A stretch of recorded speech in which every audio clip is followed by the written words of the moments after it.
Good morning everyone. Praise God. എൻ്റെ പേര് മഞ്ജു. ദൈവത്തിന്റെ നാമത്തിൽ മഹത്വം ഉണ്ടാകട്ടെ. നമ്മളുടെ ദൈവം യേശു ക്രിസ്തു എല്ലാം കൃത്യതയോടെ ചെയ്യുന്ന ഒരാളാണ്. ഒരു ഓർഡർ വെച്ച് എല്ലാ കാര്യങ്ങളും ചെയ്യുന്നതാണ് അല്ലെ. ദൈവത്തിന്റെ ലോ എടുത്ത് നോക്കിയാൽ അങ്ങനെ തന്നെയാണ്. അങ്ങോട്ടും ഇങ്ങോട്ടും ആവശ്യമില്ലാത്ത കാര്യങ്ങൾ ചെയ്തു കൂട്ടുകയും ഒരു ഓർഡറും അടുക്കും ചിട്ടയും ഒന്നും ഇല്ലാത്ത കാര്യങ്ങൾ ചെയ്യുക, അങ്ങനെയൊന്നും ചെയ്യുന്ന ഒരാളല്ല നമ്മുടെ ദൈവം. ദൈവത്തിന്റെ കിങ്ഡം അങ്ങനെ തന്നെ. സമാധാനക്കേടോ എന്താ പ്രശ്നങ്ങളോ വഴക്കോ അടിയോ അങ്ങനെ ഒന്നുമില്ല. അങ്ങനെയല്ല ദൈവത്തിന്റെ കിങ്ഡം അല്ലെ. ദൈവത്തിന്റെ കിങ്ഡം എപ്പോഴും സമാധാനത്തിന്റെ, സന്തോഷത്തിന്റെ, എന്താ പറയുക, നീതി ന്യായത്തിന്റെ അല്ലെ, അതിന്റെ എല്ലാം കിങ്ഡമാണ് ദൈവത്തിന്റെ കിങ്ഡം. ഹോളി സ്പിരിറ്റ് ഗോഡ് എവിടെയുണ്ടോ അവിടെ ഫ്രീഡം ഉണ്ട്, അവിടെ ഒരു കൺഫ്യൂഷൻ ഇല്ല അല്ലെ. ദൈവം അങ്ങനെയാണ്. ദൈവം നമ്മളോട് ദൈവം വെച്ചിരിക്കുന്ന ഓർഡറിൽ ജീവിക്കാനാണ് പറഞ്ഞിരിക്കുന്നത്. അപ്പൊ അതെങ്ങനെ നമുക്ക് മനസ്സിലാന്ന് വെച്ച് കഴിഞ്ഞാൽ ദൈവത്തിന്റെ വചനത്തിൽ നിന്ന് മനസ്സിലാക്കും അല്ലെ, മനസ്സിലാക്കാൻ സാധിക്കും. അപ്പൊ ദൈവം നമ്മളോട് പറഞ്ഞിരിക്കുന്ന ഓർഡറിലല്ല നമ്മൾ ജീവിക്കുന്നതെങ്കിൽ, ദൈവം നമ്മളോട് ചെയ്യാൻ പറഞ്ഞിരിക്കുന്ന കാര്യങ്ങളല്ല നമ്മൾ ചെയ്യുന്നെങ്കിൽ, എന്ത് വെച്ച് കഴിഞ്ഞാൽ ഓട്ടോമാറ്റിക്കലി നമ്മുടെ ജീവിതത്തിലെ കൺഫ്യൂഷൻസ് ഒരുപാട് വരും, ഒരുപാട് പ്രശ്നങ്ങളിലേക്ക് അത് നീക്കും അല്ലെ. അപ്പൊ ദൈവം നമ്മുടെ ജീവിതത്തിൽ വെച്ചിരിക്കുന്ന ഓർഡർ നമ്മൾ ഫോളോ ചെയ്യുന്നില്ലെങ്കിൽ അത് സൈറ്റൻ നമ്മുടെ ജീവിതത്തിലേക്ക് വരാനുള്ള വാതിലുകളെ തുറന്നു കൊടുക്കുക തന്നെ ചെയ്യും. അപ്പൊ നമുക്ക് സൈറ്റനെ പറ്റി അറിയാം. അവൻ ഒരു പ്രാവശ്യം അകത്ത് വന്നിട്ടുണ്ടെങ്കിൽ മനുഷ്യനെ നശിപ്പിച്ച് അടുക്കിയിട്ട് അവൻ പോകത്തുള്ളൂ അല്ലെ. അപ്പൊ അങ്ങനെയാകരുത് നമ്മുടെ ജീവൻ. ദൈവം പറയുന്ന പോലെ തന്നെ ജീവിക്കുക എന്നാണ് ദൈവം നമ്മളോട് പറഞ്ഞിരിക്കുന്നത്. നമ്മുടെ നന്മയ്ക്ക് വേണ്ടിയാണ്. ദൈവം ഒരു എന്താ പറയുക, ഒരു കണിശക്കാരനെ ഡിക്റ്റേറ്റർ ആയിട്ടുള്ള ഗോഡായിട്ട് ഇരുന്നിട്ട് ഞാൻ പറയുന്നതിന്റെ അപ്പുറത്തേക്ക് നിങ്ങൾ പോകരുത് അങ്ങനെ പറയുന്ന ഒരു ദൈവമല്ല. അങ്ങനെയായാലും നമുക്ക് എന്താ പറയുക, ഫ്രീ വില്ല് തരത്തില്ലായിരുന്നു. ദൈവം നമ്മളോട് പറഞ്ഞേക്കും, ദൈവത്തെ ഫോളോ ചെയ്യാൻ പറഞ്ഞേക്കും, ദൈവം പറയുന്ന അനുസരിച്ച് ജീവിക്കാൻ പറയുന്നത് എന്തിനെന്ന് വെച്ച് കഴിഞ്ഞാൽ നമുക്ക് വരാൻ എന്താ പറയുക, നമുക്ക് ചുറ്റുമുള്ള ആപത്തുകൾ നമ്മുടെ ജീവിതത്തിൽ വരാതിരിക്കാൻ, സൈറ്റന്റെ വർക്കുകൾ നമ്മൾ തൊടാതിരിക്കാൻ വേണ്ടി അല്ലെ. അപ്പൊ ദൈവം ഒരു കവചം പോലെ, ദൈവത്തിന്റെ വാക്കുകൾ നമ്മൾ അനുസരിക്കും, ദൈവം ഒരു കവചം പോലെ നമുക്ക് നമ്മുടെ ചുറ്റും നിൽക്കും. അപ്പൊ നമുക്ക് ഒരു അനർത്ഥവും വരത്തില്ല. അതിനുവേണ്ടിയാണ് ദൈവം പറയുന്നത്. ദൈവത്തെ എന്താ ഡിസൊബേ ചെയ്യാതെ നടക്കുക. അപ്പൊ ദൈവം യേശുക്രിസ്തു വെച്ചിരിക്കുന്ന ഓർഡറുകൾ നമ്മളുടെ ആ ഒരു എന്തല്ലോ ഒരു എല്ലാത്തിനും അടുക്കും ചിട്ടില്ല, അതുപോലെ തന്നെ നമ്മളും ജീവിക്കും. അപ്പൊ അതിനെപ്പറ്റിയാണ് എനിക്കിന്ന് പറയാനുള്ളത്. മുമ്പോട്ട് പോകുന്നതിന് മുമ്പായിട്ട് പ്രാർത്ഥിക്കാൻ ശേഷം സംസാരിക്കാം. കർത്താവ്, ഈ സമയത്തിന് നന്ദി പറയുന്നു. കർത്താവ് ഹോളി സ്പിരിറ്റ് ഗോഡ്, അങ്ങ് ഞങ്ങളുടെ ടീച്ചറായിട്ടുള്ളതിനായിട്ട് നന്ദി. ഞങ്ങളുടെ കണ്ണുകളെ തുറക്കുന്നതിനും ദൈവത്തിന്റെ വചനം ഞങ്ങൾക്ക് വെളിപ്പെടുത്തി തരുന്നതിനും നന്ദി പറയുന്നു. കർത്താവെ, ദൈവത്തിന്റെ വചനം അനുസരിച്ച് മാത്രം ജീവിക്കാനുള്ള കൃപ ഞങ്ങൾക്ക് തരുമെന്ന് അപേക്ഷിക്കുന്നു. യേശുവിന്റെ നാം തന്നെ ആമേൻ. യേശുവെ, അങ്ങയുടെ സ്നേഹത്തിനായിട്ട് നന്ദി പറയുന്നു. പിതാവെ, അങ്ങയുടെ പ്രസൻസിനായിട്ട് സ്നേഹത്തിന് നന്ദി പറയുന്നു. യേശുവിന്റെ നാം തന്നെ ആമേൻ. അപ്പൊ ദൈവം വെച്ചിരിക്കുന്ന ഓർഡറുകൾ നമ്മൾ പാലിക്കുക. അപ്പം നമ്മുടെ കുടുംബം എങ്ങനെയായിരിക്കണം, നമ്മളുടെ ഓരോ വ്യക്തികളുടെ ജീവിതം എങ്ങനെയായിരിക്കണം എന്നുള്ളതിനെ പറ്റി ദൈവം നമുക്ക് വളരെ കൃത്യമായിട്ട് ഇൻസ്ട്രക്ഷൻസ് തന്നിട്ടുണ്ട് അല്ലെ. ദൈവം നമ്മളോട് പറഞ്ഞിരിക്കുന്നത് നമ്മുടെ കുടുംബം കെട്ടിപ്പടുത്തേണ്ടത് ദൈവത്തിന്റെ വിജ്ഞാനത്തിലാണ് എന്നാണ്. അപ്പൊ നമ്മള് സദൃശ്യവാക്യങ്ങളിലേക്ക് വരുമ്പോൾ 24-ാമത്തെ അധ്യായത്തിലേക്ക് വരുമ്പോൾ, സദൃശ്യവാക്യങ്ങളുടെ 24-ാമത്തെ അധ്യായത്തിന്റെ 3-ഉം 4-ഉം വാക്കുകൾ വാക്യം ഇങ്ങനെയാണ് പറഞ്ഞിരിക്കുന്നത്: ജ്ഞാനം കൊണ്ട് ഭവനം പണിയുന്നു, വിവേകം കൊണ്ട് അത് സ്ഥിരമായി വരുന്നു, പരിജ്ഞാനം കൊണ്ട് അതിന്റെ മുറികൾ വിലയേറിയതും മനോഹരവുമായ സകല സമ്പത്തും നിറഞ്ഞു വരുന്നു. അപ്പൊ ദൈവം പറഞ്ഞിരിക്കുന്നത് നമ്മുടെ കുടുംബത്തെ, നമ്മുടെ ജീവിതത്തെ, നമ്മുടെ ഭവനങ്ങളെ എങ്ങനെയാണ് കെട്ടിപ്പടുത്തേണ്ടത് എന്നാണ് പറഞ്ഞത്. ഇപ്പൊ ജ്ഞാനം കൊണ്ടാണ് നമ്മുടെ കുടുംബത്തെ കെട്ടിപ്പടുക്കേണ്ടത്. വിവേകമായിരിക്കണം അതിന്റെ അടിസ്ഥാനം. വിവേകത്തിലായിരിക്കും നമ്മൾ അതിനെ എസ്റ്റാബ്ലിഷ് ചെയ്ത് നമ്മുടെ ജീവിതത്തെ, നമ്മുടെ കുടുംബത്തെ എസ്റ്റാബ്ലിഷ് ചെയ്യേണ്ടത് എന്ന് പറയും. പരിജ്ഞാനം കൊണ്ട്, അറിവ് കൊണ്ട് നമ്മുടെ വീട്ടിലെ ഓരോ മുറികളെ നിറയ്ക്കണമെന്ന് പറഞ്ഞിരിക്കുന്നത്. അപ്പൊ അങ്ങനെയാകുമ്പോൾ ദൈവം ഇവിടെ നമുക്ക് ഇവിടെ കാണാൻ പറ്റും. ദൈവം പറഞ്ഞിട്ടില്ല നിങ്ങൾ സ്നേഹം കൊണ്ട് നിങ്ങളുടെ വീട് പണിയണം അല്ലെ. സ്നേഹത്തിലായിരിക്കണം നിങ്ങൾ എന്താ പറയാ, അങ്ങോട്ടും ഇങ്ങോട്ടും സ്നേഹിച്ച് പരസ്പരമായിട്ട് പോകണമെന്ന്. എന്താണ് ഞാൻ അങ്ങനെ പറഞ്ഞെന്ന് വെച്ച് കഴിഞ്ഞാല്, സ്നേഹം എന്ന് പറയുമ്പോൾ ദൈവത്തിന്റെ സ്നേഹത്തിലാണ് നമ്മൾ ഉറച്ചു നിൽക്കുന്നത്. ദൈവത്തിന്റെ സ്നേഹത്തിലാണ് നമ്മൾ പെർഫെക്റ്റഡ് ആയിരിക്കുന്നത്. അതിലാണ് നമ്മൾ ഓപ്പറേറ്റ് ചെയ്യുന്നതെങ്കിൽ നമ്മൾ പൂർണ്ണ വിജയത്തിലായിരിക്കും. പക്ഷേ എന്താ പറ്റുന്ന വെച്ച് കഴിഞ്ഞാല്, നമ്മൾ മിക്കവാറും ആൾക്കാർ തന്നെ ദൈവത്തിന്റെ സ്നേഹത്തില് നമ്മൾ കംപ്ലീറ്റ് ആയിട്ടില്ല, നമ്മൾ പെർഫെക്റ്റഡ് ആയിട്ടില്ല അല്ലെ. മിക്കവാറും തന്നെ നമ്മൾ ഓപ്പറേറ്റ് ചെയ്യുന്ന മനുഷ്യന്റെ മാനുഷികമായിട്ടുള്ള രീതിയിലുള്ള സ്നേഹത്തിലാണ് ഓപ്പറേറ്റ് ചെയ്യുന്നത്. എന്നാൽ മനുഷ്യന്റെ സ്നേഹമെന്ന് പറയുമ്പോൾ ഒന്ന് വിചാരിച്ചു നോക്കുക, അത് മാനുഷികമായിട്ടുള്ള സ്നേഹമാണ്, അല്ലെ? മനുഷ്യരുടെ സ്നേഹം എന്ന് പറയുന്നത് അവരുടെ ഐഡിയനെ, അവരുടെ ഡിസയറുകളെയും, അവരുടെ കംഫോർട്ടിനെയും അണ്ടർസ്റ്റാൻഡിങ്ങിനെയൊക്കെ ബേസ്ഡ് ആയിട്ടുള്ള കാര്യമാണ് സ്നേഹമുള്ളത്, അല്ലെ? ഇന്ന് നമ്മൾക്ക് സ്നേഹിക്കാൻ പറ്റുന്ന ആൾക്കാരെ നാളെ നമുക്ക് സ്നേഹിക്കാൻ പറ്റണമെന്ന് നിർബന്ധമില്ല. ഇന്ന് വളരെയധികം സ്നേഹത്തിലിരിക്കുന്ന ആൾക്കാർ ചിലപ്പോൾ നാളെ നമ്മളോട് മോശമായിട്ട് പെരുമാറി കഴിയുമ്പോൾ അവരെ പിന്നെ നമുക്ക് സ്നേഹത്തിന് പകരം അവരോട് വെറുപ്പായിരിക്കും. അപ്പൊ അങ്ങനെയുള്ള ഒരു സ്നേഹമാണെങ്കിൽ ത്തിലാണ് നമ്മൾ ഓപ്പറേറ്റ് ചെയ്യുന്നതെങ്കിൽ നമ്മുടെ കുടുംബങ്ങൾ നശിച്ചു പോവുക തന്നെ ചെയ്യും. അതാണ് മിക്കവാറും ഫാമിലിയിൽ നടക്കുന്നത്, അല്ലെ? സ്നേഹിച്ച് കല്യാണം കഴിച്ച ചെക്കനും പെണ്ണും തമ്മിൽ 6 മാസത്തിനിടയ്ക്ക് അടിയും ബഹളമായി ഡിവോഴ്സിന് പോകുന്നതിന്റെ കാര്യം അവരുടെ സ്നേഹം, അവരുടെ സ്നേഹം എന്ന് പറഞ്ഞാൽ അവരെ ബേസ്ഡ് ആയിട്ടുള്ള സ്നേഹമാണ്, ദൈവത്തിലെ ബേസ്ഡ് ആയിട്ടുള്ള സ്നേഹമില്ല. ദൈവത്തിലെ ബേസ്ഡ് ആയിട്ടല്ല അവര് കുടുംബം അവര് കെട്ടിപ്പടുക്കുന്നത്. ദൈവം ഇവിടെ പറഞ്ഞിരിക്കുന്നത് വിജ്ഞാനത്തിൽ ഭവനം പണിയണമെന്നും വിവേകം കൊണ്ട് അത് സ്ഥിരമാക്കി എടുക്കണമെന്നും നമ്മുടെ വീടിന്റെ ഓരോ റൂമും എന്താ പറയാ അലങ്കരിക്കേണ്ടത്, നിറയ്ക്കേണ്ടത് പരിജ്ഞാനം കൊണ്ടുമായിരിക്കണം എന്ന് പറഞ്ഞിരിക്കുന്നത്. ദൈവത്തിലായിരിക്കുന്ന പരിജ്ഞാനം, ദൈവത്തിന്റെ പരിജ്ഞാനം, ദൈവത്തിന്റെ വിജ്ഞാനം, ദൈവത്തിന്റെ വിവേകം. അല്ല ലോകം തരുന്ന വിജ്ഞാനമോ നമ്മളുടേതായിട്ടുള്ള നമ്മുടെ ഐഡിയയിൽ നിന്ന് വരുന്ന വിജ്ഞാനമോ അതൊന്നുമില്ല. ദൈവത്തിന്റെ വിജ്ഞാനത്തിൽ ബേസ്ഡ് ആയിട്ടിരിക്കണം. അപ്പം ദൈവത്തിന്റെ വിജ്ഞാനം, ദൈവത്തിന്റെ പരിജ്ഞാനം ഒക്കെ കിട്ടുന്ന എവിടുന്നാണ്? ദൈവത്തിന്റെ വചനത്തിൽ നിന്നാണ്, അല്ലെ? ഒരു കുടുംബം എങ്ങനെയായിരിക്കണം അതിനൊരു സ്ട്രക്ചർ ദൈവം തന്നിട്ടുണ്ട്. ആ സ്ട്രക്ചർ അനുസരിച്ച് നമ്മൾ ജീവിക്കുക. അപ്പൊ കൊരിന്ത്യർക്കെഴുത്ത് ലേഖനത്തിലേക്ക് വരുമ്പോൾ ഹോളി സ്പിരിറ്റ് ഗോഡ് പോൾ വഴി എഴുതിയിട്ടുണ്ട് കൊരിന്ത്യ ചർച്ച് 11ാമത്തെ ചാപ്റ്ററിലേക്ക് വരും. 1 കൊരിന്ത്യർക്ക് 11ാമത്തെ ചാപ്റ്ററിലേക്ക് വരുമ്പോൾ ഇങ്ങനെ പറഞ്ഞിരിക്കുന്നത് 3ാമത്തെ വാക്ക്, എന്നാൽ ഏത് പുരുഷനെ തല ക്രിസ്തുവാകുന്ന സ്ത്രീയുടെ തല പുരുഷൻ, ക്രിസ്തുവിന്റെ തല ദൈവമാകുന്നു നിങ്ങൾ അറിയണമെന്ന് ഞാൻ ആഗ്രഹിക്കുന്നു. ഒരു കുടുംബത്തിന്റെ ഹെഡ് എന്ന് പറഞ്ഞത് പുരുഷനായിരിക്കണം. പുരുഷനിൽ സ്ത്രീ സബ്മിറ്റഡ് ആയിരിക്കണം. ആ പുരുഷന്റെ ഹെഡ് ക്രൈസ്റ്റ് ആയിരിക്കണം. എന്ന് പറഞ്ഞു കഴിഞ്ഞാൽ ഒരു കുടുംബത്തിന്റെ നാഥൻ എന്ന് പറയുന്നത് യേശു ആയിരിക്കണം. അവിടുത്തെ ഹസ്ബൻഡ് ആയിരിക്കണം യേശു കഴിഞ്ഞാൽ വരുന്നത്, അല്ലെ? ഹസ്ബൻഡ് ലീഡ് ചെയ്യണം. പിന്നെ വൈഫ് ഹസ്ബൻഡിൽ സബ്മിറ്റഡ് ആയിരിക്കണം. വൈഫ് ഹസ്ബൻഡിനോട് കൂടി കുഞ്ഞുങ്ങളെ വളർത്തിക്കൊണ്ട് വരണം, അല്ലെ? അതാണ് ദൈവം ഉദ്ദേശിച്ചിരിക്കുന്നത്.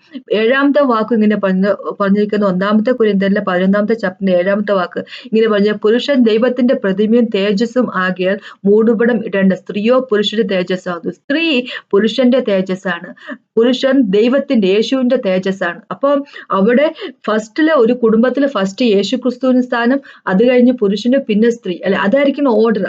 അങ്ങനെ ആയിരിക്കണം ഓപ്പറേറ്റ് ചെയ്യേണ്ടത്. അങ്ങനെയല്ല ഓപ്പറേറ്റ് ചെയ്യുന്നതെങ്കിൽ എന്ത് പറ്റുമെന്ന് വെച്ച് കഴിഞ്ഞാല് അവിടെ അതിനൊരു വലിയൊരു ഇംബാലൻസാ വരുന്നത്, സ്പിരിച്വൽ ഇംബാലൻസാ വരുന്നത്.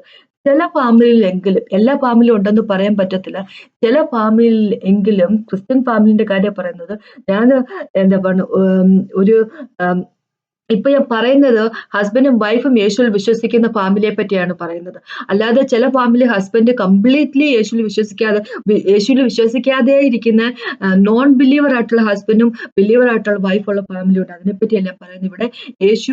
യേശുവിൽ ഹസ്ബൻഡും വൈഫും ഒരുപോലെ എന്താ പറയുക, രണ്ടുപേരും വിശ്വാസത്തിലുള്ളവരെ പറ്റിയാണ് പറയുന്നത്. അപ്പൊ അങ്ങനെയാകുമ്പോ ചില ഫാമിലിയിൽ കാണുന്ന വെച്ചാല് ഹസ്ബൻഡ് യേശുവിൽ വിശ്വസിക്കുന്നൊക്കെയുണ്ട്, പക്ഷേ എന്താന്ന് വെച്ചാല് വൈഫ് യേശുവിൽ ഗ്രോ ചെയ്യുന്ന പോലെ, അവര് യേശുവിൽ വളരുന്ന പോലെ, വൈഫ് യേശുവിന്റെ കൂടെ ആയിരിക്കാൻ ആഗ്രഹിക്കുന്ന പോലെ, ആ ഒരു ഇന്റിമസി, ദൈവത്തോടുള്ള ഒരു ഇന്റിമസി, ദൈവത്തോടുള്ള ഒരു സ്നേഹം ഹസ്ബൻഡ് കാണിക്കാതിരിക്കുന്ന ഒരു അവസ്ഥ മിക്കവാറും ഫാമിലിയിൽ കണ്ടുവരുന്ന ഒരു കാര്യമാണ്. എന്ന് പറഞ്ഞാല് സ്പിരിച്വൽ ലീഡർ, ആ ഫാമിലിയുടെ സ്പിരിച്വൽ ലീഡർ ഹസ്ബൻഡ് അല്ലാതെ ആകുന്ന ഒരവസ്ഥ മിക്കവാറും നല്ല കുറച്ചെങ്കിലും, മിക്കവാറും ഫാമിലി പറയാൻ പറ്റത്തില്ല, കുറച്ചെങ്കിലും ഫാമിലിയിൽ കണ്ടുവരുന്ന ഒരു ടെൻഡൻസിയാണ് ഈ ദിവസങ്ങളിൽ, അല്ലെ? ഹസ്ബൻഡ് ഞാനെന്താ പറഞ്ഞ ഉദ്ദേശിക്കുന്നത് വെച്ച് കഴിഞ്ഞാല്, ഇപ്പൊ ഒരു കുടുംബ പ്രാർത്ഥന എല്ലാ വീട്ടിലും കുടുംബ പ്രാർത്ഥന വേണം. എല്ലാ ദിവസവും ഹസ്ബൻഡും വൈഫും കുഞ്ഞുങ്ങളും ഇനിയിപ്പോ ഗ്രാൻഡ് പാരന്റ്സ് ഉണ്ട്, അവരെല്ലാവരും ഇരുന്ന് പ്രാർത്ഥിക്കും. കുടുംബ പ്രാർത്ഥന മസ്റ്റാണ്. ആ കുടുംബ പ്രാർത്ഥനയ്ക്ക് വേണ്ടി ഹസ്ബൻഡ് പ്രത്യേകിച്ച് ഇനിഷ്യേറ്റ് ചെയ്യത്തൊന്നുമില്ല. പിന്നെ കുഞ്ഞുങ്ങളെ ദൈവത്തിലേക്ക് നടത്തുന്നതിന്റെ കാര്യത്തിലൊന്നും വലിയ താല്പര്യമൊന്നും കാണിക്കത്തില്ല. സൺഡേ ചർച്ചിൽ പോകും, അത് കഴിഞ്ഞ് വന്നു കഴിഞ്ഞാൽ പിന്നെ അദ്ദേഹത്തിന്റെ ലോകത്തായിരിക്കും. കുറേയധികം TV കണ്ടോണ്ടിരിക്കാൻ താല്പര്യപ്പെടും, അല്ലെങ്കിൽ വേറെ കാര്യങ്ങളിലൊക്കെ താല്പര്യമുള്ളവരായിരിക്കും. പക്ഷെ എന്നാൽ വൈഫാണെങ്കിൽ വൈഫിന് കുഞ്ഞുങ്ങളെയും ഹസ്ബൻഡിനെയും കുടുംബത്തെയും എല്ലാം യേശുവിലേക്ക് കൊണ്ടുവരണമെന്ന് താല്പര്യമുള്ളവരായിരിക്കും. അപ്പൊ അവിടെ എന്താ പറയുക, ഒരു ഇംബാലൻസ്, അല്ലെ? ഇംബാലൻസ് വരുന്ന ഒരു കാഴ്ച നമ്മൾ ചില കുടുംബത്തിലെങ്കിലും എവിടെയെങ്കിലും കാണുന്ന ഒരു കാഴ്ച ആണ് ഈ ദിവസങ്ങൾ. അപ്പൊ എന്ത് പറ്റുമെന്ന് വെച്ച് കഴിഞ്ഞാല് അവിടെ ഓൾറെഡി ആ ഇംബാലൻസ് വന്നു കഴിഞ്ഞു. ഹസ്ബൻഡ് കുടുംബത്തിന്റെ ഹെഡ് ആയിരിക്കണം, ക്രൈസ്റ്റ് കുടുംബത്തിന്റെ ടോപ്പ് ആയിരിക്കണം എന്നുള്ളതിൽ നിന്ന് ഹസ്ബൻഡ് ഹെഡ് ആകാതിരിക്കുമ്പോൾ, കുടുംബത്തിന്റെ ഹെഡ് ആകാതിരിക്കുമ്പോൾ എന്ത് പറ്റുമെന്ന് വെച്ച് കഴിഞ്ഞാല് ക്രൈസ്റ്റ് ഹെഡ് ആയിരിക്കും, പിന്നെ സ്ത്രീയാണ് ക്രൈസ്റ്റിൽ വളർന്നു വരുന്നത്. അപ്പൊ അതൊരു ഇംബാലൻസ് ആണ്. അപ്പൊ ഈ പുരുഷന്മാരെ പറ്റി പറയുവാണെങ്കിൽ അവർക്ക് അറിയാം, വർക്ക് പ്ലേസിൽ ഇപ്പൊ സ്ത്രീകൾക്കും അങ്ങനെ തന്നെ വർക്ക് പ്ലേസിലൊക്കെ ഒരുപാട് സ്ട്രെസ്സുകൾ ഉണ്ടായിരിക്കാം, ഒരുപാട് പ്രശ്നങ്ങൾ ഉണ്ടായിരിക്കും, ഫൈനാൻഷ്യൽ പ്രോബ്ലംസ് ആയിട്ട് കടന്നു പോകുന്ന ഫാമിലീസ് ഉണ്ട്, കുഞ്ഞുങ്ങളുടെ പ്രശ്നങ്ങളായിട്ട് കടന്നു പോകുന്ന ഫാമിലീസ് ഒരുപാടുണ്ട്, മാരേജിന്റെ പ്രോബ്ലംസ്, അങ്ങനെ എല്ലാം പല പല തരത്തിലുള്ള പ്രോബ്ലംസ് ഉണ്ട്. പക്ഷെ എന്നിരുന്നാലും ആ സകല പ്രോബ്ലം ദൈവത്തിന്റെ കയ്യിലേക്ക് കൊടുക്കാതെ നമ്മൾ അതൊക്കെ സോൾവ് ചെയ്യാന്ന്, എനിക്കതൊക്കെ സോൾവ് ചെയ്യാൻ പറ്റുമോ, നമ്മൾ ഇങ്ങനെ അറിയാതെ കൂടെ വിശ്വസിച്ച് പോകുമ്പോ അവിടെ എന്താ പറയുക, ഒരു നാഥനില്ലാ കളരിയായി മാറും നമ്മുടെ കുടുംബം ചെയ്യുന്നത്. അപ്പൊ പുരുഷന്മാര് തങ്ങളുടെ കുടുംബത്തെ ഫിസിക്കലി, ഫൈനാൻഷ്യലി എല്ലാം ലീഡ് ചെയ്യുന്നുണ്ടായിരിക്കാം. അവരുടെ എന്താ പറയാ, ഭാര്യയ്ക്ക് നല്ലൊരു ഹസ്ബൻഡ് ആയിരിക്കും, വിശ്വസ്തനായ ഹസ്ബൻഡ് ആയിരിക്കും, കുഞ്ഞുങ്ങൾക്ക് നല്ലൊരു അച്ഛനായിരിക്കും ഫിസിക്കൽ വേൾഡിൽ വെച്ച്. പക്ഷേ അവരെ വൈഫിനെയും കുഞ്ഞുങ്ങളെയും ദൈവത്തിലേക്ക് നയിക്കുന്നവരല്ല എങ്കിൽ അത് വലിയ ഒരു പ്രശ്നത്തിനുള്ള ഒരു കാരണമാണ്. കാരണം എന്തെന്ന് വെച്ചാല് ദൈവം നമ്മളോട് പറഞ്ഞിരിക്കുന്ന ഓർഡർ, ആ ഒരു സ്ട്രക്ചർ അനുസരിച്ചല്ല ഒരു കുടുംബം മുമ്പോട്ട് നീങ്ങുന്നതെങ്കിൽ അത് പിശാചിനുള്ള ഒരു എൻട്രി പോയിന്റ് ആയിരിക്കും, പിശാചിന്റെ ഒരു പ്ലേ ഗ്രൗണ്ട് ആയിട്ട് വരും, അല്ലെ? അവിടെ പിശാച് ഒരു പ്രാവശ്യം ഒരു കുടുംബത്തിലേക്ക് കയറിയിട്ടുണ്ടെങ്കിൽ നശിപ്പിച്ചിട്ട് അടുക്കുന്ന ഒരു വ്യക്തിയാണ് പിശാച് എന്നുള്ള കാര്യം നമ്മൾ എപ്പോഴും മനസ്സിലാക്കുക, അല്ലെ? അപ്പൊ നമ്മള് എന്താ പറയുക, ദൈവം തന്നിരിക്കുന്ന ഓർഡറിൽ മാത്രം നടക്കുക. അപ്പൊ നമുക്ക് എഫേസ്യർക്കെതിലേക്ക് 5-ാമത്തെ ചാപ്റ്ററിലേക്ക് വരുമ്പോ 22-ാമത്തെ വാക്കിൽ ഇങ്ങനെ പറഞ്ഞിരിക്കുന്നത്, എഫേസ്യർക്ക് ലേഖനത്തിന്റെ 5-ാമത്തെ ചാപ്റ്ററിന്റെ 22-ാമത്തെ വാക്കിൽ ദൈവം ഇങ്ങനെ പറഞ്ഞിരിക്കുന്നത്, ഭാര്യമാരെ കർത്താവിന് എന്ന പോലെ സ്വന്തം ഭർത്താക്കന്മാർക്ക് കീഴടങ്ങുവിൻ. 22-ാമത്തെ വാക്കാണ് ഇപ്പൊ ഞാൻ വായിച്ച്. 25-ാമത്തെ വാക്ക് ഇങ്ങനെ പറഞ്ഞിരിക്കുന്നത്, ഭർത്താക്കന്മാരെ ക്രിസ്തു സഭയെ സ്നേഹിച്ചതുപോലെ നിങ്ങളുടെ ഭാര്യമാരെ സ്നേഹിപ്പിൻ. അവൻ അവളെ വചനത്തോടു കൂടിയ ജലസ്നാനത്താൽ വെടിപ്പാക്കി വിശദീകരിക്കേണ്ടതിനും ചുളുക്കം മുതലായ ഒന്നുമില്ലാത്ത സഭയെ ശുദ്ധവും നിഷ്കളവുമായി തനിക്ക് തന്നെ തേജസ്സോടെ മുൻനിർത്തേണ്ടതിനും തന്നെത്താൻ അവൾക്ക് വേണ്ടി ഏൽപ്പിച്ചു കൊടുത്തു എന്ന് പറഞ്ഞു കഴിഞ്ഞാൽ, ക്രിസ്തു എന്താണ് സഭയ്ക്ക് വേണ്ടി ചെയ്യുന്നത്? സഭയെ ക്രിസ്തുവിനെ പോലെ തന്നെ ആക്കുന്നതിന് വേണ്ടി, സഭയെ ദൈവത്തിന്റെ കൂടെ ആക്കുന്നതിന് വേണ്ടി തന്നെ ഏൽപ്പിച്ചു കൊടുത്തിരിക്കുകയാണ് ക്രിസ്തു ചെയ്തിരിക്കുന്നത്, അല്ലെ? സഭയെ യേശു ക്രിസ്തു ലീഡ് ചെയ്യുകയാണ് ചെയ്യുന്നത്. എന്ന് പറഞ്ഞ പോലെ ഹസ്ബൻഡ് ആ കുടുംബത്തെ ലീഡ് ചെയ്യണം, ഭാര്യനെ ലീഡ് ചെയ്യണം, ദൈവത്തിലേക്ക് ലീഡ് ചെയ്യണം. അതാണ് ആ പാറ്റേൺ തന്നെയായിരിക്കും. ദൈവം ആ പാറ്റേണിൽ മാത്രമേ ഓപ്പറേറ്റ് ചെയ്യത്തുള്ളൂ, അല്ലെ? ദൈവം ഈ കാര്യം ഇപ്പൊ കൊരിന്ത്യർക്ക് എഴുതിയ ലേഖനത്തിൽ പറഞ്ഞിരിക്കുന്നു, പോൾ വഴി പറഞ്ഞിരിക്കുന്നു, എഫേസ്യരോട് ഇത് പറഞ്ഞിരിക്കുന്നു എന്ന് പറഞ്ഞു കഴിഞ്ഞാല് ദൈവം ഈ കാര്യത്തിന് വളരെ അധികം പ്രാധാന്യം കൊടുക്കുന്നു എന്നാണ് എന്റെ സാരം, അല്ലെ? ദൈവം നമ്മുടെ കുടുംബത്തിന് വളരെയധികം പ്രാധാന്യം കൊടുക്കുന്നു. ദൈവത്തിന് നമ്മുടെ കുടുംബം വളരെയധികം ഓർഡറിൽ പോകണമെന്ന് വളരെയധികം താല്പര്യമാണ്. അത് അങ്ങനെ തന്നെ ആയിരിക്കണം. അങ്ങനെ അല്ല എങ്കിൽ പ്രശ്നമാണ്. ദൈവത്തിന്റെ താല്പര്യത്തിന് എതിരായിട്ടാണ് നമ്മൾ നിൽക്കുന്നത്. നമ്മൾ അറിയാതെയായിരിക്കും ചെയ്തു പോകുന്നത്. പക്ഷെ എന്തെങ്കിൽ പോലും നമ്മൾ അറിയാതെ പോലും അങ്ങനെ ഓപ്പറേറ്റ് ചെയ്യുമ്പോൾ അത് വലിയൊരു പ്രശ്നത്തിലേക്കാണ് പ്രശ്നത്തിലേക്കാണ് നമ്മൾ കൊണ്ടുപോകുന്നത്, അല്ലെ? ദൈവം ഒരിക്കൽ പോലും ദൈവം വെച്ചിരിക്കുന്ന ഓർഡർ വിട്ട് ഒരു കാര്യം ചെയ്യത്തില്ല. ഒന്ന് വിചാരിച്ചു നോക്കിയേ, എന്താ പറയാ, ആദത്തിന്റെ ഈ ഹവ്വന്റെ കാര്യം ഉൽപ്പത്തി പുസ്തകത്തിലേക്ക് വരും, 3-ാമത്തെ ചാപ്റ്ററിലേക്ക് വരും, ആടും ഈയും, അല്ലെ? അങ്ങനെ നമുക്കറിയാം ദൈവത്തിന്റെ കൺമുമ്പിൽ ഒന്നും തന്നെ സർപ്രൈസ് ആയിട്ടൊന്നുമില്ല. ദൈവത്തിന് എല്ലാ കാര്യവും അറിയാം, അല്ലെ? യേശുക്രിസ്തു നമ്മളൊക്കെ ജനിക്കുന്നതിന് മുമ്പ് ഈ ലോകത്തെ സ്ഥാപനത്തിന് മുമ്പേ ക്രൂശിക്കപ്പെട്ട കുഞ്ഞാടാണ്. അപ്പൊ അല്ലെ, നമ്മളെ ദൈവം സൃഷ്ടിക്കുമെന്നും ഈ ദൈവം സൃഷ്ടിച്ചു കഴിയുമ്പോൾ ആടവും ഈവും ചെന്ന് പാപം ചെയ്യുമെന്നും മനുഷ്യവർഗം വീണു പോകുമെന്നും നമ്മളെല്ലാം ഉയർത്തെഴുന്നേൽപ്പിക്കുന്ന നല്ല കാര്യമെല്ലാം ദൈവത്തിന് അറിയാം. അതുകൊണ്ട് തന്നെ യേശുക്രിസ്തു അറക്കപ്പെട്ട കുഞ്ഞാടെന്ന് ലോകത്തിന്റെ ആരംഭത്തിൽ തന്നെ എന്ന് പറഞ്ഞിരിക്കുക. ഇവിടെ നമുക്കറിയാം ഉൽപ്പത്തി പുസ്തകത്തിലേക്ക് വരുമ്പം മനുഷ്യവർഗത്തിന്റെ വീഴ്ചയെ പറ്റിയാണ് പറയുന്നത്, അല്ലെ? അപ്പോ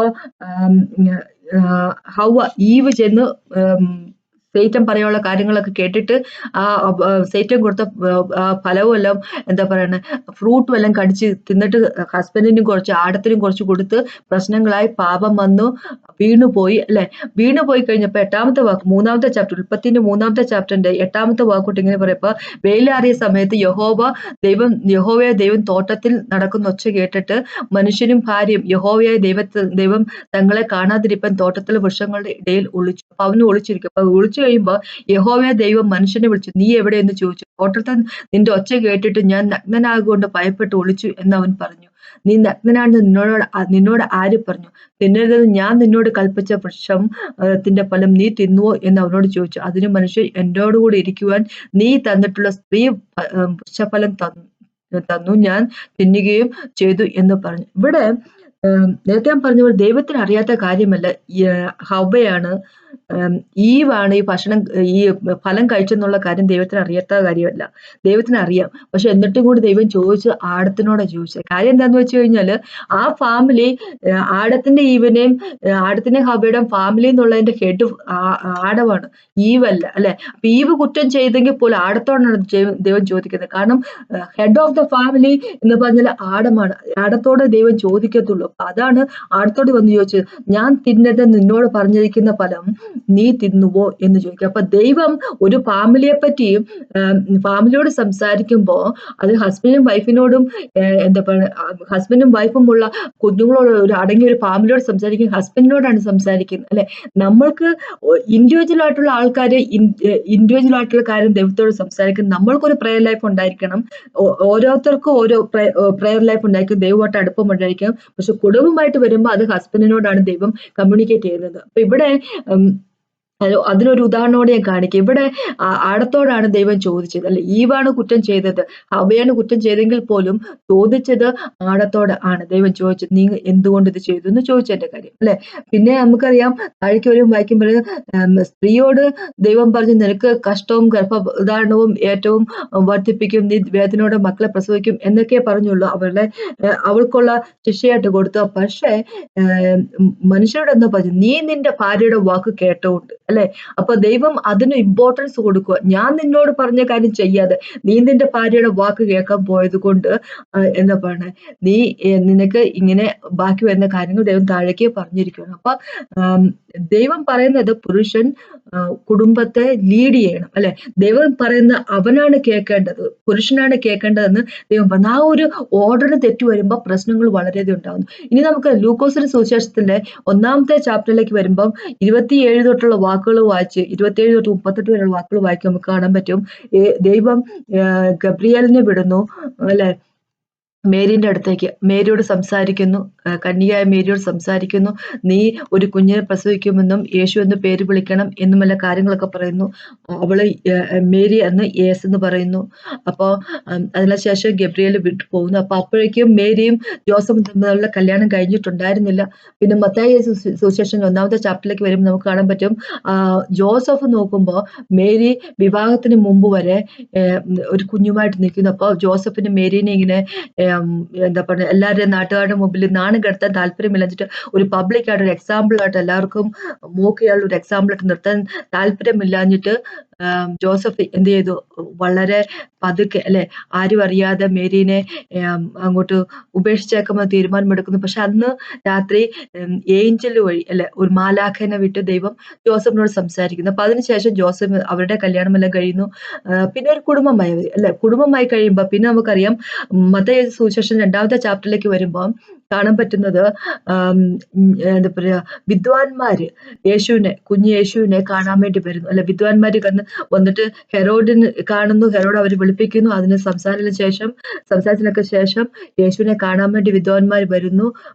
വന്നതിന് ശേഷം അവര് യേശുവിനെ വർഷിപ്പ് ചെയ്യുന്നു. യേശുവിനെ അവര് കൊണ്ടുവന്ന ഗിഫ്റ്റ് എല്ലാം കൊടുക്കുന്നു. അതിന് ശേഷം അവര് മടങ്ങിപ്പോയതിനു ശേഷം ദൈവം പിന്നെ സംസാരിക്കുന്നത് ജോസഫിനോടാ സംസാരിക്കുന്നത്, മേരിയോടല്ല സംസാരിക്കുന്നത്.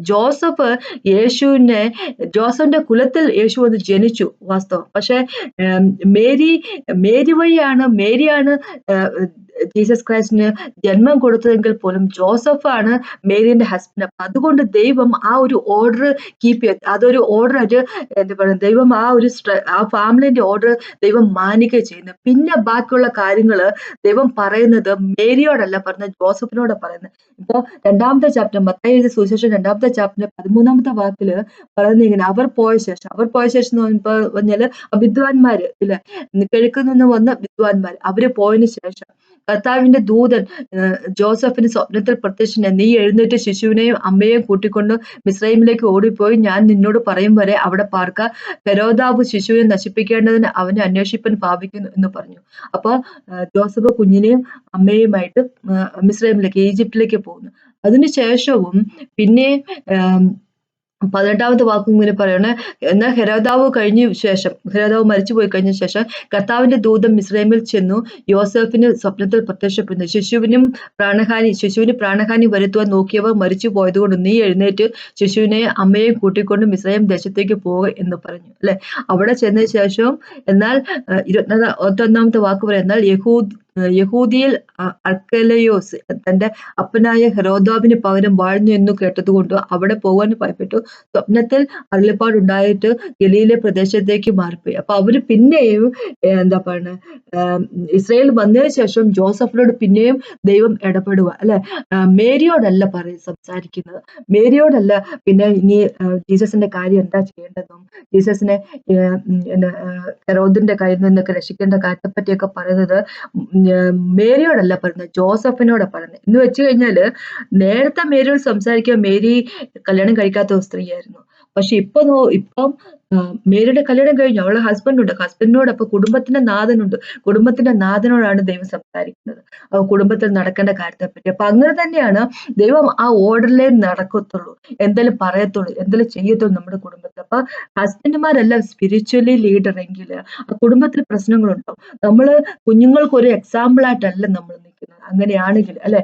അപ്പൊ കുഞ്ഞുങ്ങൾ നോക്കുമ്പോ എന്റെ കുടുംബത്തിൽ ഇങ്ങനെ അമ്മ ബൈബിൾ വായിക്കുന്നു, അമ്മ പ്രാർത്ഥിക്കുന്നു, അമ്മയ്ക്ക് ദൈവത്തിന്റെ കാര്യത്തില് കുറച്ചും കൂടെ ഒക്കെ ഇൻട്രസ്റ്റ് ഉണ്ട്, പക്ഷെ പപ്പായ്ക്ക് വലിയ താല്പര്യമൊന്നുമില്ല. അപ്പൊ അങ്ങനെ അത് കൊണ്ട് കുഴപ്പമൊന്നും ഇല്ലല്ലോ. അമ്മയുടെ പ്രാർത്ഥന കാരണം ദൈവം പ്രാർത്ഥനയെ കേൾക്കുന്നൊക്കെ ഉണ്ട്, കുടുംബത്തില് കാര്യങ്ങളൊക്കെ നടക്കുന്നുണ്ട്. അപ്പൊ അങ്ങനെ കുഴപ്പമില്ലല്ലോ, അങ്ങനെ നടന്നു പോയിക്കോളും എന്നുള്ള ഒരു ഐഡിയയിലേക്ക് കുഞ്ഞുങ്ങളും വരും. അപ്പൊ എന്തെന്ന് വെച്ച് കഴിഞ്ഞാൽ അവരുടെ ജീവിതത്തെയും പിന്നെ അത് പ്രശ്നങ്ങളിലേക്ക് നയിക്കത്തുള്ളൂ. എന്താ പറയുക, ഒരു കൃത്യമായിട്ടുള്ള ഒരു അണ്ടർസ്റ്റാൻഡിങ്ങിലേക്ക് കുഞ്ഞുങ്ങൾ വരത്തില്ല. അപ്പൊ എന്താന്ന് വെച്ച് കഴിഞ്ഞാല് ഒരു കുടുംബത്തിന്റെ കാര്യം എടുത്തു നോക്കുമ്പോൾ കുഞ്ഞുങ്ങൾക്ക് അവരുടെ അമ്മ മിക്കവാറും ഫാമിലിയിലെ കാര്യം പറയുന്നത്, അവരുടെ അമ്മ അവരെ ഇൻഫ്ലുവൻസ് ചെയ്യുന്നതിനേക്കാളും കൂടുതൽ അച്ഛൻ അവരെ ഇൻഫ്ലുവൻസ് ഉണ്ടാവും മിക്കവാറും തന്നെ.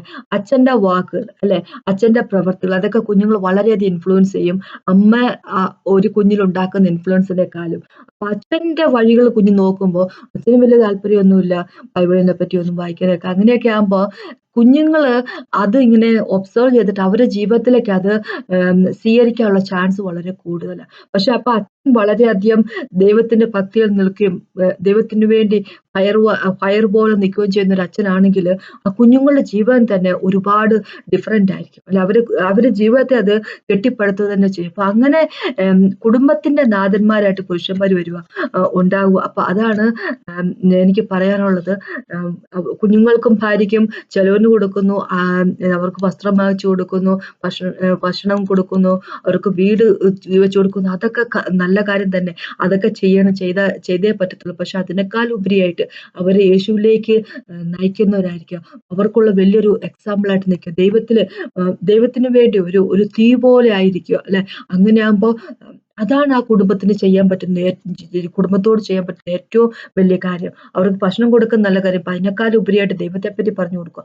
അതാണ് ഏറ്റവും വളരെ നമുക്ക് ചെയ്യാൻ പറ്റുന്ന ഏറ്റവും വലിയ നന്മ. അതിനെപ്പറ്റിയാണ് പറഞ്ഞിരിക്കുന്നത്. അപ്പൊ അങ്ങനെ ഒരു കുടുംബം ദൈവത്തിന്റെ ഓർഡറിൽ ഓപ്പറേറ്റ് ചെയ്യുന്ന ഒരു കുടുംബമാകുമ്പോൾ ദൈവത്തിന്റെ അനുഗ്രഹം ആ കുടുംബത്തില് ഒഴുകി വരിക തന്നെ ചെയ്യും. അല്ലെങ്കിൽ എന്തെന്ന് വെച്ചാൽ ഒന്ന് വിചാരിച്ചൊരു പൈപ്പിന്റെ അകത്തൊക്കെ എന്തെങ്കിലും എന്താ പറയാ കല്ലും മണ്ണും ഒക്കെ ഏറിയിരിക്കുകയാണെങ്കിൽ അപ്പൊ പൈപ്പിൽ കൂടെ വെള്ളം ഒഴുകാൻ വേണ്ടി ഒത്തിരി പ്രയാസമായിരിക്കുമല്ലോ. അപ്പൊ എന്താ പറയുക, വല്ല ചെളിയൊക്കെ കളയുന്നോടം വരെ പൈപ്പിൽ കൂടെ വെള്ളം ഒഴുകാൻ പ്രയാസമായിരിക്കും. പക്ഷെ ആ പൈപ്പിന്റെ അകത്തൊന്നുമില്ല, ക്ലീൻ ആയിട്ടിരിക്കുന്ന പൈപ്പാണെങ്കിൽ വെള്ളം താനെ ഇങ്ങ് ഒഴുകിപ്പോരും. അപ്പൊ നമ്മളുടെ ജീവിതത്തിൽ നമ്മൾ ദൈവം വെച്ചിരിക്കുന്ന ഓർഡറിൽ നമ്മൾ ജീവിക്കുന്നെങ്കിൽ അത് ഒരു പൈപ്പ് വലിയ എന്താ പറയാ, അഴുക്കും ചെളിയൊന്നും ഇല്ലാത്ത പൈപ്പ് പോലെ. അപ്പൊ ദൈവത്തിന്റെ അനുഗ്രഹം നമ്മുടെ ജീവിതത്തിലേക്ക് ഒഴുകും. അല്ല എങ്കിൽ എന്താ പറയുക, ഓർഡറിലല്ല നമ്മൾ ജീവിക്കുന്നെങ്കിൽ അത് ആ ബ്ലോക്ക് വന്നിരിക്കുന്ന പൈപ്പ് പോലെ ആയിരിക്കും. ദൈവത്തിന്റെ അനുഗ്രഹം നമ്മുടെ ജീവിതത്തിൽ ഉണ്ടാവത്തില്ല. അപ്പൊ അതിന് ഒരുപാട് പ്രശ്നങ്ങളുണ്ട്. അപ്പൊ അങ്ങനെ ആകാതിരിക്കട്ടെ നമ്മുടെ ജീവിതം. നമ്മൾക്ക് സകലവിധത്തിൽ നന്മയും വരണം എന്നാണ് നമ്മുടെ ദൈവത്തിന്റെ ആഗ്രഹം. അപ്പൊ അതിനെപ്പറ്റിയാണ് എനിക്ക് പറയാനുള്ളത്. നമുക്കൊന്ന് പ്രാർത്ഥിച്ചുകൊണ്ട് കർത്താവേ, സമയത്തായിട്ട് നന്ദി പറയുന്നു. അങ്ങനെ പോലെ ഒരു ദൈവമില്ല കർത്താവേ. Thank you Jesus master God. അങ്ങയുടെ സ്നേഹത്തിനായിട്ട് നന്ദി പറയുന്നു കർത്താവ്. ലോർഡ് ഫാദർ ഗോഡ്, ഞങ്ങളുടെ കൂടെ എന്നും ഉള്ളതിനായിട്ട് നന്ദി പറയുന്നു കർത്താവേ. അങ്ങ് വെച്ചിരിക്കുന്ന ഓർഡറിൽ തന്നെ ജീവിക്കാനുള്ള കൃപ ഞങ്ങൾക്ക് തന്നെ അപേക്ഷിക്കുന്നു കർത്താവെ. അങ്ങനെ വാഴ്ത്താനും അങ്ങനെ പ്രേസ് ചെയ്യാനും കർത്താവെ, അങ്ങയ്ക്ക് വേണ്ടി ഉള്ള വ്യക്തികളായിട്ട് ജീവിച്ചു മരിക്കാനുള്ള കൃപ ഞങ്ങൾക്ക് തന്നെ അപേക്ഷിക്കുന്നു. ഏതെങ്കിലും എവിടെയെങ്കിലും കർത്താവ് ഞങ്ങൾ ഓർഡർ തെറ്റിച്ചുള്ള ജീവിതമാണ് നയിക്കുന്നതെങ്കിൽ ക്ഷമിക്കുന്ന അപേക്ഷിക്കുന്നു.